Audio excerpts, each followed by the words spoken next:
अस्सलाम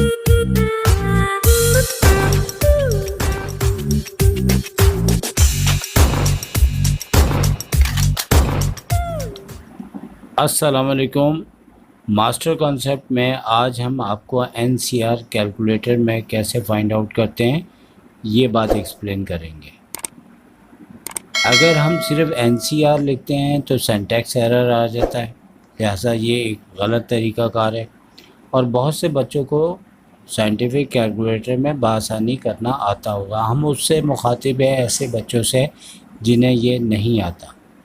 अब for example 8 NCR press करने के बाद हमने 5 लिखा तो इक्वल्स टू के बाद हमारे पास इसका आंसर 56 आ चुका है।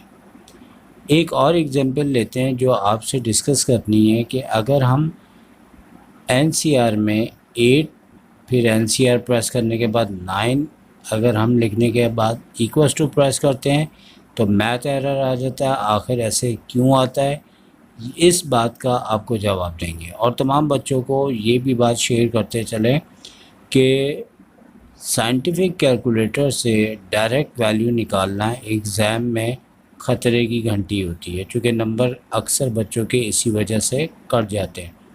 एनसीआर का बुनियादी तौर पे हम आपको एक फ़ार्मूला दिखा रहे हैं और इसी फार्मूले की बेसिस पे अगर हम n को n रहने दें और नीचे r की जगह 3 करें तो इसका तरीक़ाकार है 3 से लेके 1 तक नंबर मल्टीप्लाई करेंगे और उतने ही डिजिट न्यूमरेटर में 1 1 लेस करते हुए आगे चलेंगे।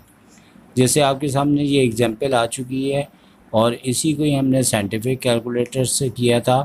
अब जैसे हमने 5 r की जगह लिखा तो 5 को 1 तक हमने लिखना है और ऊपर के नंबर इतने ही हमने रिवर्स कर लेने हैं जो कि 4 तक होंगे एक एक नंबर लेस होने के बाद।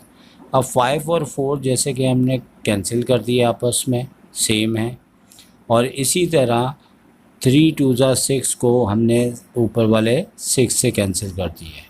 तो अब आप देख सकते हैं कि 8 को 7 से मल्टीप्लाई करें तो हमारा आंसर 56 आ जाता है।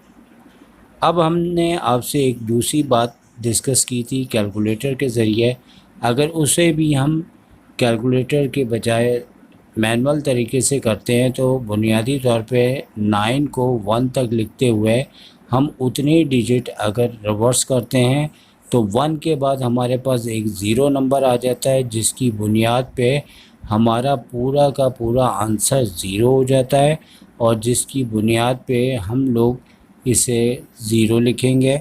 और ये बात याद रखें कि n को हमेशा अगर r से कम होगा तो इसका आंसर ज़ीरो होगा और n को हमेशा ग्रेटर देन r होना चाहिए।